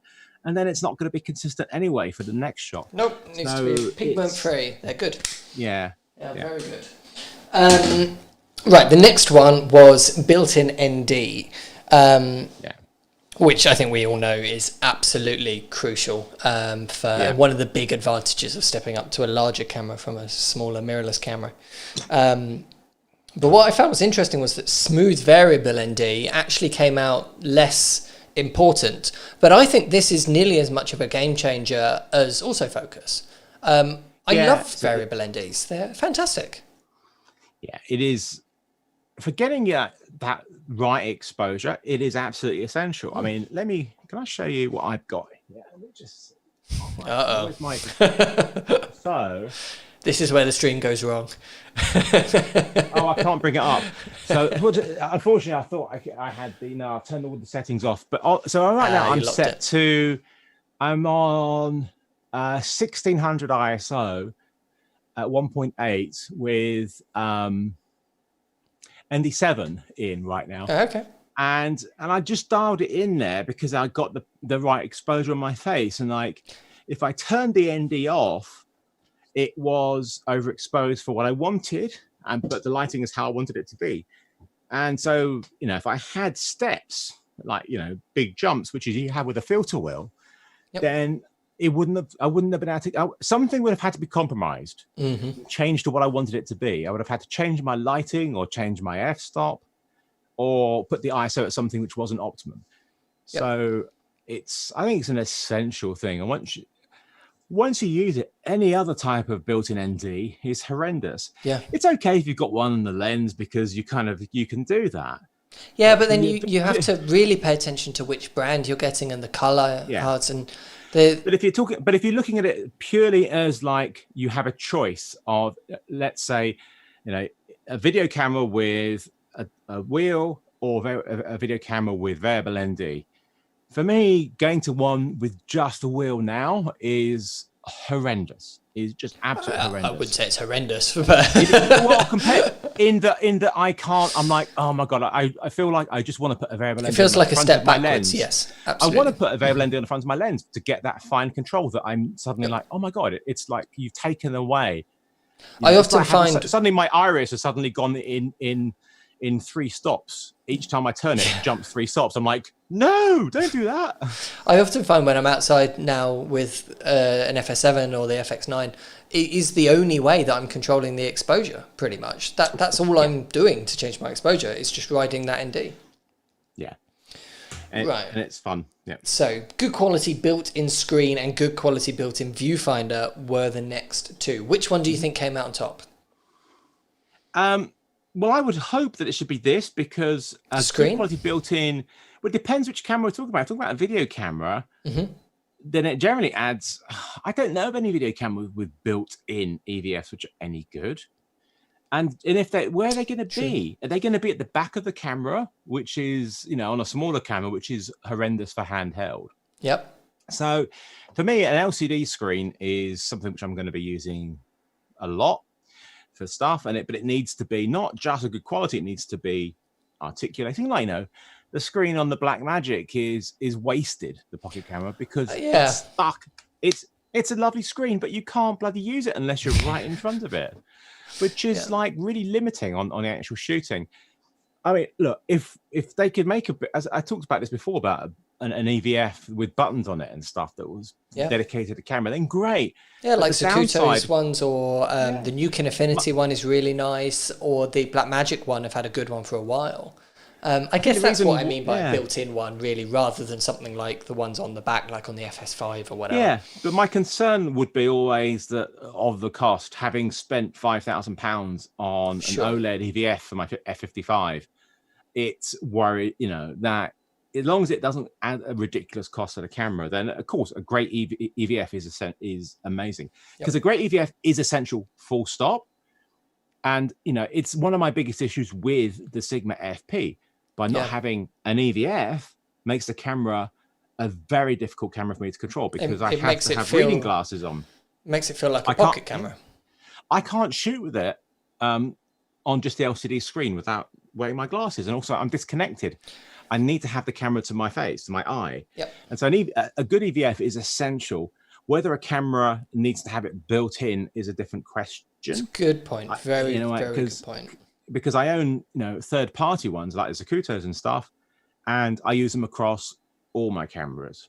Sure. And I've even used, the Zacuto Gratical. I shot a sci-fi short film with the A7S2, and I used the Gratical with it. Even though it's got a really nice EVF on the camera, I needed something even better than that for my handheld, and I stuck on the Gratical, and it worked well. Yeah. So built-in screen was 3.94 and built-in viewfinder was 3.78. So screen came out on top. Yeah. So I got a couple of questions here on lenses. And these are a bit strange, but what I wanted to figure out really was, what do people prioritize? Lenses which for a system which can have a large aperture, and lenses for a system which can have a very long zoom range. And large aperture came out at 4.16, which was pretty popular. And long zoom range was only 3.3. So people definitely seem to prefer more of, I guess, of the prime way of working, or I imagine what people are really thinking of is zoom lenses like Sigma's ones with a fast aperture. Yeah, I mean, we kind of, you want a bit of both, don't you, really? And that's why, a zoom that has a smaller aperture than 2.8 is going to happen. Of course, it's going to happen on longer lenses, but we kind of wish we didn't. And that's why it's exciting to see things like, the Canons. We were talking before we went live about the RF lenses and how good they are from Canon. The 2470 f2, those sort of things are just groundbreaking, really. Absolutely. And it's a shame that the 500 Mark II doesn't use those, because it's the best thing about Canon's new mirrorless R system until we get a decent camera come out for a proper good camera, which hopefully won't be far away by the rumors. The lenses, it's interesting because you kind of got it the opposite way with Nikon. Nikon have got really nice bodies. I mean, not perfect, but they've got nice bodies with nice images on the Z6 and Z7 with a very poor lineup of lenses, whereas Canon have a fantastic lineup of new lenses with very mediocre bodies, two of them. And so that's obviously going to change, but in a way it kind of makes sense, because when people do want to switch to a new system and they see the lenses are already out there and they're fantastic, then it makes more appealing than going to a new system and like, well, the lenses aren't really there yet, but yeah, I'll just use, I'll see how it goes. So I think it's I think having, and again we talked about this with ENG cameras, is having a really nice long range as well. So I like. It's just obviously not going to have it in the same lens. That's fine. We use our primes for certain things, and we have our zooms for certain things.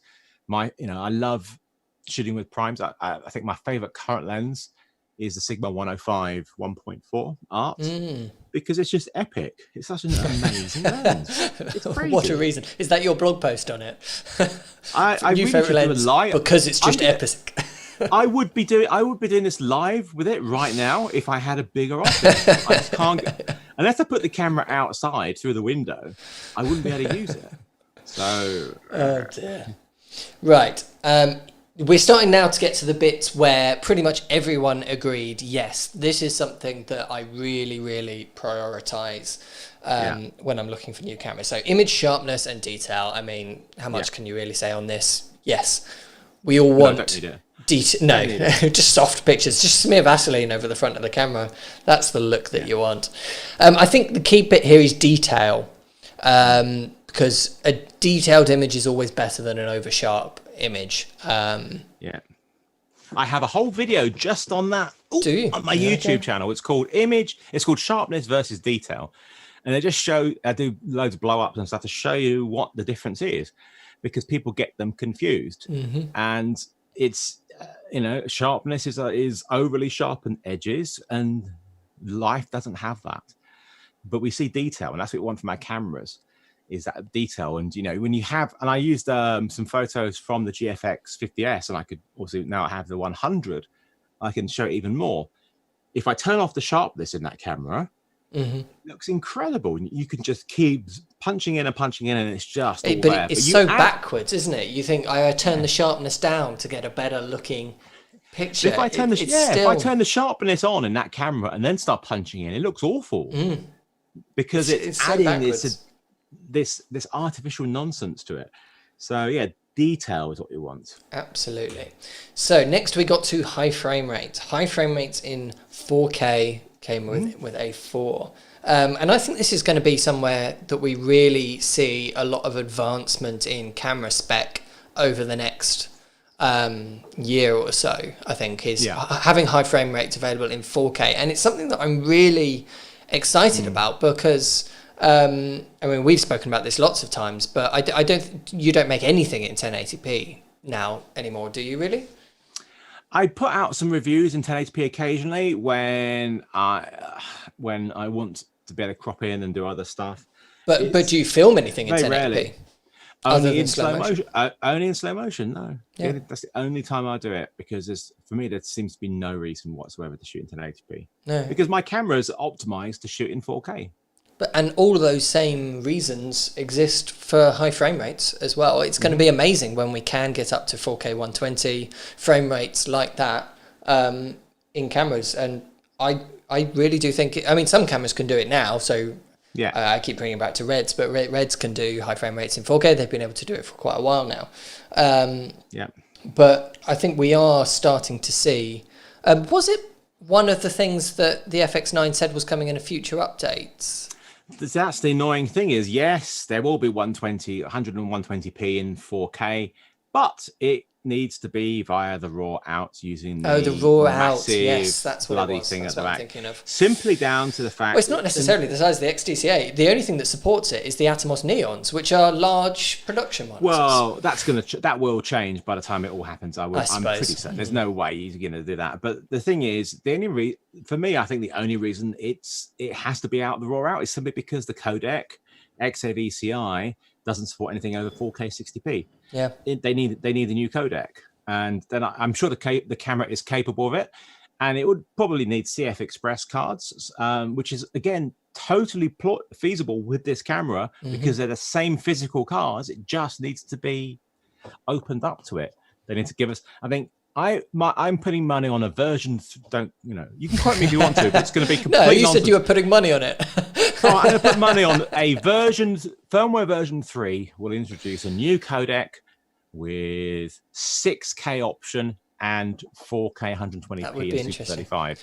Of course, they're still limited to the other thing that could change is the media, because they're still limited to XQD cards. That's what I said. It needs CF Express. CF Express would be a huge thing. Yeah, and they're the same cards. It's XQD Mark II. Yep. Right. So what Sony have now, though, for a long time is the high frame rates in HD. Yeah. And this over half of people put this as a 5.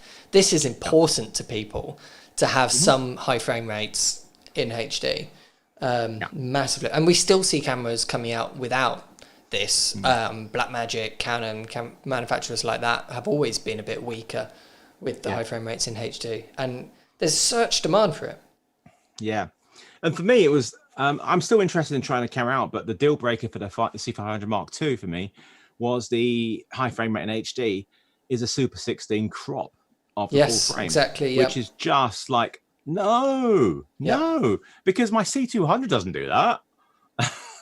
My 1DX Mark II doesn't do that. So don't do that to your your not quite flagship, but pretty much flagship C500 Mark II. We want. It's crazy because I feel like we're still behind on frame rates. It's the one thing that really hasn't gone up as high as I expected it to by now, because my FS700, although it was buffered, shot 240 to 500, not very good quality, but the 240 was pretty good. And then you had it continuous with the raw out into ProRes, into Anatomus, and it's great to have that. And it seems like, how old is that camera and how long ago was all this? It's just like, come on, it feels like we need to be having higher frame rates both in 4K and HD at this point. And surely if 4K comes along, we should be able to do more in 1080p. I mean, I don't know if that's the way it works, but it seems like that should be the way it should work. Yeah, I don't understand why the FX9, it doesn't even have it yet, but it will do with version 2, which is the 180 frames per second in HD. Yeah. I don't know why it's still only 180 frames per second HD, because that's what the FS7 had. Yeah. That was 6 years ago. Yep. So, long battery life was another thing that nearly everyone... That's essential. Thing, and I think this is absolutely essential, isn't it? We need our camera to work on us. We don't want large batteries carrying around in a backpack with us everywhere we go, all the rest of it. No, it's looking at, whether going to look at video cameras or stills cameras. I talked about the A6600 before, and the fact that IBIS came along and made it a much better camera. The other thing that made it a much better camera is they got rid of those god-awful old Sony batteries and now have the FZ100s in there, which... I mean, those are old Sony batteries. Are terrible. I mean, it's not as bad as a Blackmagic Pocket Cinema camera running off a little Canon battery, which is atrocious too. You don't want to have to. It's not the fact that you just have to have loads of batteries. That's one bad thing. The worst thing about that is charging them at the end of the day. Is like, I mean, when I shot the Wonderlist and I had so many different cameras and had all these different batteries. The Wonderlist is a fantastic example as well, though, of another bad thing with it, which is if you're shooting anything that's uncontrolled at all, the last thing you want is to be constantly worrying about when your camera's going to die and second guessing it and taking out half empty batteries because you're never quite sure when the next important thing's going to happen. Anything that's like that, even much more close to home than something like the Wonderlist, things like weddings or events shooting, it's so crucial. But charging is a nightmare. Yeah, I mean, we were shooting 15, 16, 17 hours a day, then offloading, and then I was setting my alarm to go off every couple of hours to change batteries on the battery chargers. And it's not like I didn't have enough battery. I made a whole suitcase with just charging stations on either side. Yeah. Because I just had, stuff for Sony cameras, I had stuff for Canon cameras, and I had stuff for the FS7, for GoPros, for drones, for monitors. It's just a nightmare. People say, why don't you just get a V-Lock batteries? I'm like, yeah, that's great for one camera.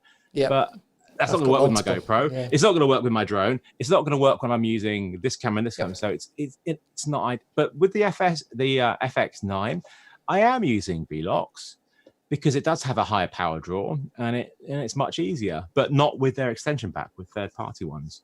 Yeah. Because it definitely drains much faster than the previous camera. And when I was using the Marlow LF the other day, I was like, oh god, this camera's so good on batteries.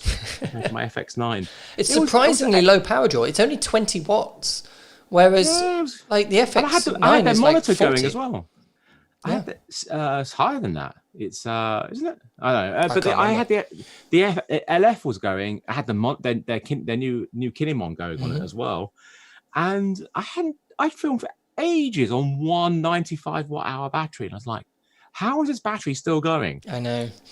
I And don't know what they did to achieve that, but they did well. Very good. Yeah. So log recording was the next one, with 54% of people. It's amazing how attached we've all got to log filming, considering it's something that actually is quite a nightmare to work with. And there's a very clear next step, which is better in every single way, which is raw. I mean, log essentially is a stopgap between what you see is what you get and raw capture. That's essentially where it sits as a technology. And yet we're all so used to it now that it's 54% of people say it's absolutely essential for something. And it is. I agree with them. Yeah. I mean, even with 8-bit, which is very challenging with log at times if you don't get exposure right. But it is, if you want great dynamic range or the best dynamic range out of your camera without shooting in RAW, if most cameras don't do it anyway, it is log. It is essential to have that ability to shoot log because it will give you extra stops of latitude, which is exactly what you need. What I found fascinating though was this next slide, which is that the user applied lookup tables is only right down at 3.4, whereas log recording is up at 4.3. It's a hugely different response. Are you talking about being able to load in LUTs into your camera? Yeah. Which I think is a big deal. Is this just for viewing? Yes, just for viewing. That's really cool. I really don't recommend people bake in lookup tables or even necessarily play with them in grading. There's no point. Otherwise, no point shooting log if you're just going to exactly on your camera. But because I use external monitors and EVFs, this isn't important to me at all. Okay. I just stick it on. I have them on my SD on card, the computer, in my small HD, and then my EVFs are loaded with them as well. And so that's what I use for my LUTs. Okay. So we are getting to the next big hitter, which is highlight roll-off, 4.3. How can this not all be 5? I know. 3 people said it was not important to them whatsoever. This should have been 100% important. Smooth highlight roll-off. So if anyone misunderstands what this is, it's when an image gets to a bright white, like the window that's probably at the beginning of the stream was probably clipping behind me, how that transitions between you can see detail and you can see no detail because it's just pure clipped white. Is that a hard cliff or is that a smooth, subtle gradation into being that? And just smooth always looks better. And if you want it hard, you can make it look hard and harsh in grading. Very easily. I don't understand why nobody would want. Who'd choose not to have it? I don't understand that. Absolutely. And that's very similar with the next one as well. How fast can you operate it in the real world? I mean, again, how was this not 100%? I mean, who wants a camera that's slow to operate?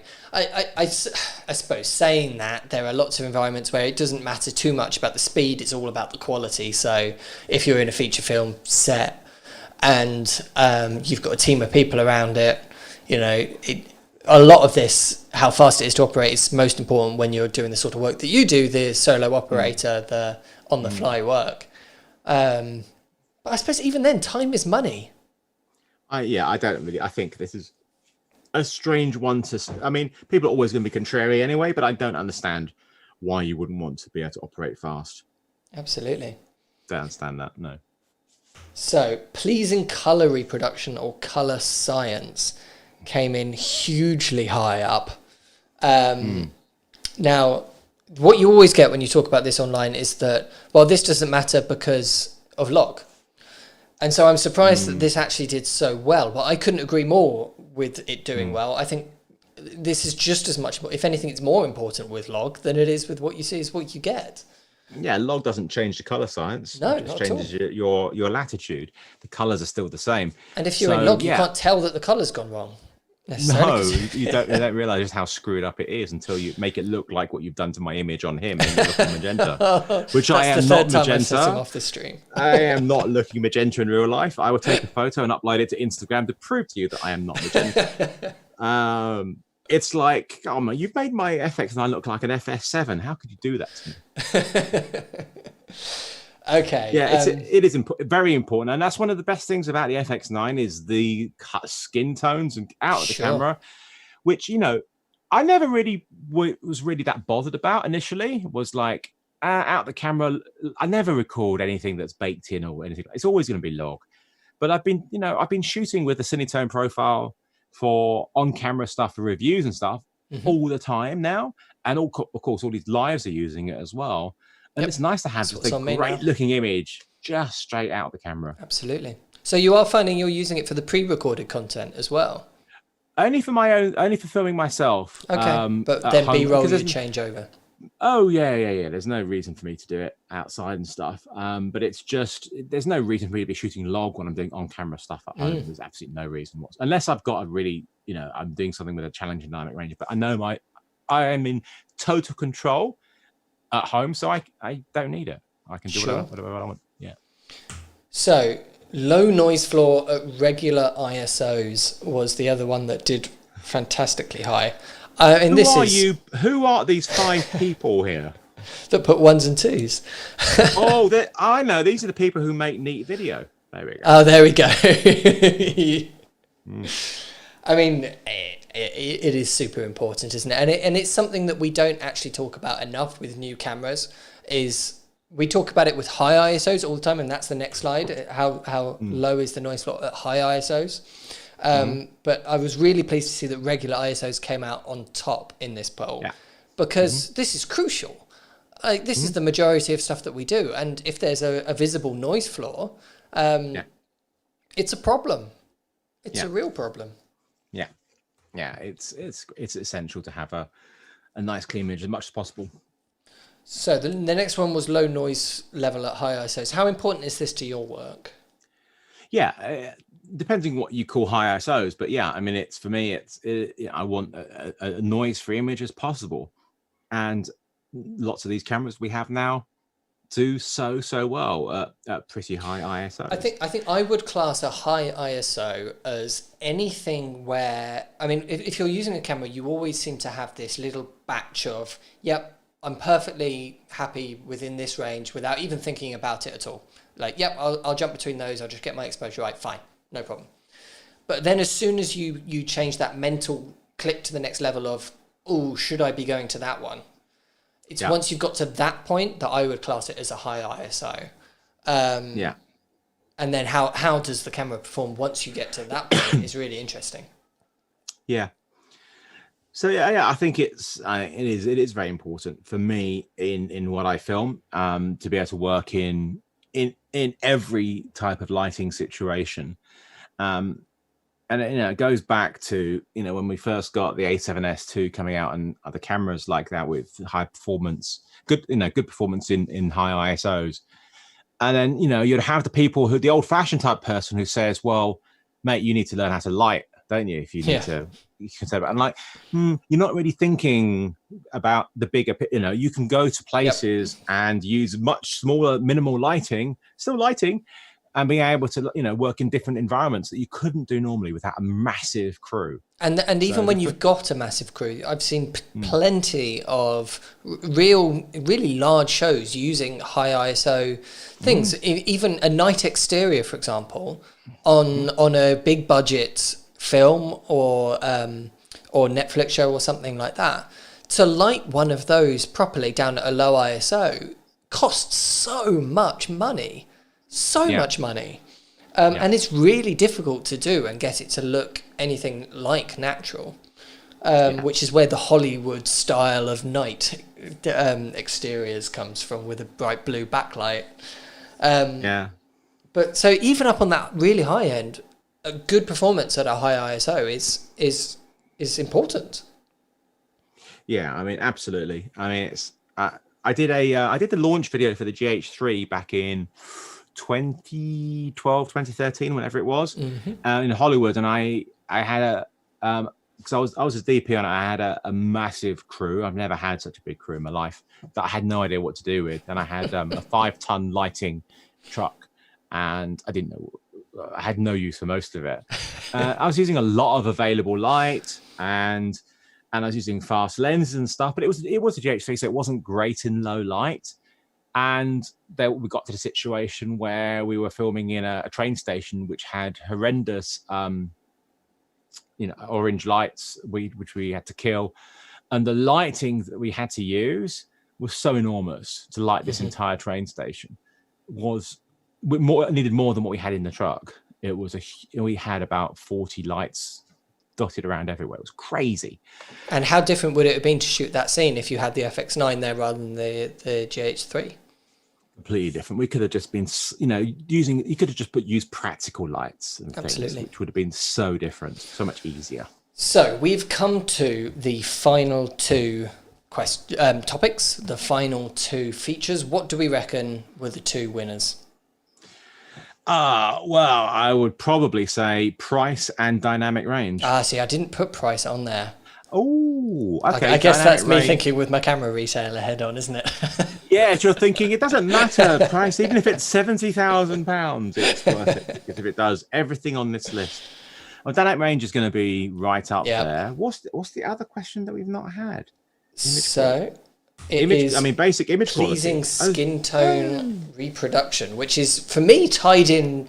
I separated it from general color science because general color science I was thinking of more of if you show a red, how red does that red look, rather than skin tones, which is a slightly different thing. And it's actually like people always say that the Alexas have got the best skin tones, but actually they're quite desaturated. They're not perfect skin tones by the book of what perfect skin tones is. It's just that we happen to find them visually pleasing, and so people think that. So I separated it into a different category.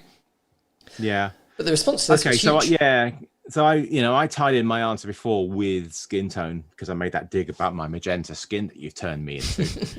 Number 4, that is. I've mentioned that. But yeah, skin tone reproduction is incredibly important to have correct skin tone. But then it's what you want is a camera that will capture the natural colors, so we can then screw them up as much as we want to in post in our stylistic way. We want to start with what it's supposed to look like and then do that. We don't want to start from like, ooh, that's weird. Let's try and make that look normal. Absolutely. But again, the biggest thing I find for getting pleasing skin tones isn't actually necessarily the camera. It's doing a proper white balance. You need to have a reference in there because unless it's when I put out the FX9 test footage in September, there were some people saying I don't like the skin tones on that. I'm like, how do you know? How do you know that's not their skin? How do you know that's not actually the color of their skin? Because you've got nothing to reference that to.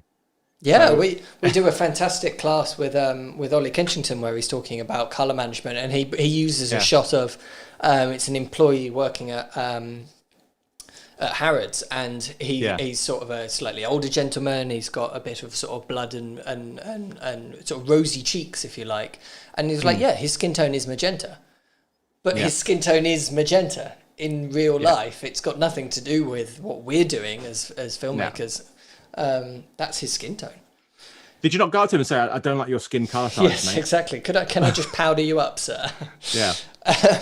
So interestingly, skin tone got more 5-star votes than the next one, which was overall dynamic range, which is the overall winner. Yeah. But this got 68% of people clicking 5, whereas skin tones got 66 versus 68% clicking 5s. Okay. But dynamic range. You don't need it. Just light properly. For God's sake, use some ND on those windows. What's wrong with you? That is what you hear though online. So I am surprised that this came out, and quite pleased actually that this came out quite so high, because you do hear a lot of that, and it is true to an extent. If you've got a camera with not as good dynamic range, say you've got 10 stops versus 12 stops, it's not the end of the world. You can make a camera with 10 stops look absolutely incredible if you light it the right way. But does that mean that you don't want the camera with 12 stops? I spent more than 2 decades of my career working with limited dynamic range and having to make 7 stops. Yeah, I was gelling up windows and having to have much stronger lights indoors for certain situations. It's what I had to do. It's what we had to do. And of course, with dynamic, great dynamic range, it changes everything. It makes things much easier. And that's what you want. I mean, I don't want everything to be seen. That's the thing about dynamic range. And there's that goes into the whole HDR argument, which I don't think you had in there as a question. No, I didn't. But it is definitely tied in with that, is that whilst, our eyes can see pretty much everything. It was interesting last night, and I was just watching my cats outside in their catio and on the lights and stuff. And I'm like, Harriet's white is blown out to my eyes right now. That's interesting. And because it was dark inside, but I was looking outside. I was like, my dynamic range of my eyesight's not as good as it used to be. But it's like, what we want is there's time. I've done loads of stuff where I can see outside of a window when I've captured it, but when I come into post, I want to lose it. I don't want to see what's outside that window. Absolutely. I want to blow it out to hide it. Or I want to crush those blacks down to hide, some stuff down there. I want to do this. It's kind of, we want to see it all when we're capturing it as much as possible, so we can be selective when we come into post.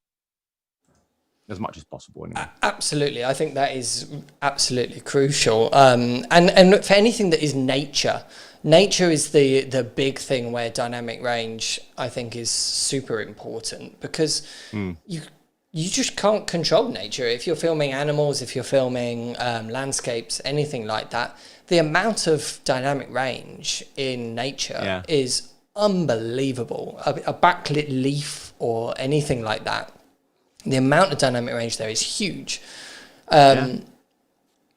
Absolutely. White cloudy skies kill us, with that dynamic range. It's like, oh, for God's sake, give me a blue sky, because this is just awful. But yeah, I mean, absolutely. So I think, a good dynamic range is what you want. Most cameras sort of, and that's the thing, is we've got to be careful about dynamic range and into what we actually believe when it comes to stated figures, because what tends to be stated is what this camera has 15 stops dynamic range. When you come to actually a real world use and measure it in what's called usable dynamic range, it tends to be a good 3 stops or so less than that. And whilst it can see stuff in the shadows and highlights, but it's not usable. It's barely there. Yeah. So it doesn't really count. And a lot of people with dynamic range spend a lot of time talking about highlight roll-off, but not that much time talking about noise floor and shadows. And the two are just as important as one another. But the noise floor at normal ISOs is a crucial part of dynamic range. Really, really is. So, to finish up then, where do we think this leaves us? Have we cracked what the perfect camera is? From this stream onwards, is Canon, Sony, Panasonic, Blackmagic, Kinefinity, Red, are they all going to make the same camera, which is our perfect camera? Unless they make it that modular Lego concept design that I've come up with, which I'm putting on Kickstarter later on, to come out in, I'll put the around release date September 2021 or something, but it's never going to come out. But the concept will be sound, and you'll be like, oh, this is what I want. But yeah, I don't think we're ever going to get the perfect. There's no such thing. There's no such thing right at the beginning is what he wants or what she wants and what I want. We want bits of these different things. What we want is going to be different, and what we need is going to be different, because we do different types of work. If it came to actual features, this is the key thing. So if it had all of the features, then we all want those. Of course we do. We all want all the features. But can you do that with the easy to understand menu though? Yeah, but it's the physicality is the bit that will change the perfect camera. Yes. It's the physical aspects of it. All the stuff inside, we could all have everything and then we'd be happy. But when it comes down to the body type and the way, all that sort of operation, that everybody likes different things. Sure. That holds us back from the mythical perfect camera. And let's be totally honest here. We're never, ever, ever happy, are we, Carl? We're always going to, very well. Speak for yourself. I'm always happy. All right. If the FX9 came out and it had 6K 120 frames per second and it had HD at 240 frames per second, wouldn't you be like, it's a shame that 240 isn't 4K Super 35. Absolutely. Though. I wish they'd done that. And if you weren't thinking it when you first saw it, you will be thinking after a month of using it. You're We're always never gonna want satisfied. something. Yeah, then, wouldn't it be nice if they'd done this though? Or wouldn't it be nice to have one more button on there? Or wouldn't it be nice if the variable ND went up another stop? It's not quite enough for me. Or wouldn't it be better if, talk about variable ND. What a shame there's no control between 0, those first 2 stops on the variable ND.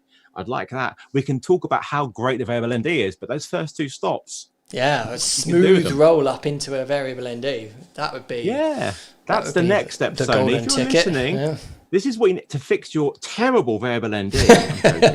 You need to get those first 2 stops done. Otherwise, no one will use it. No, I mean, it's ridiculous. I have to go from 0 to 2 stops. What's that about?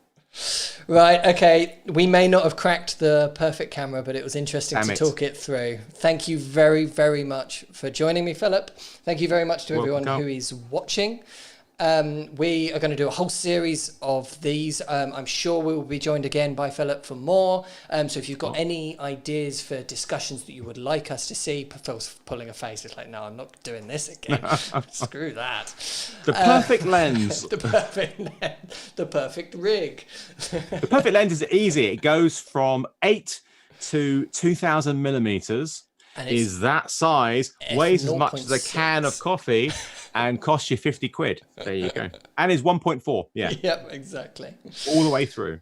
So if you've got any ideas for topics, let us know on social media or anything like that. We've got another stream with Alistair Chapman where we're breaking down some tech terms. So probably a lot of the terms which we've been talking about in this, I'll be going over them with Alistair on Friday to try and demystify some tech terms. And I've got a whole week's worth of content next week as well, which isn't public yet. I'm going to be announcing that towards the end of this week. Perhaps tomorrow, perhaps Friday. But for now, thank you very much, Phil, for your time. Thank you, everyone else. Thank you, everybody watching. I will see you very soon. Stay safe, everyone.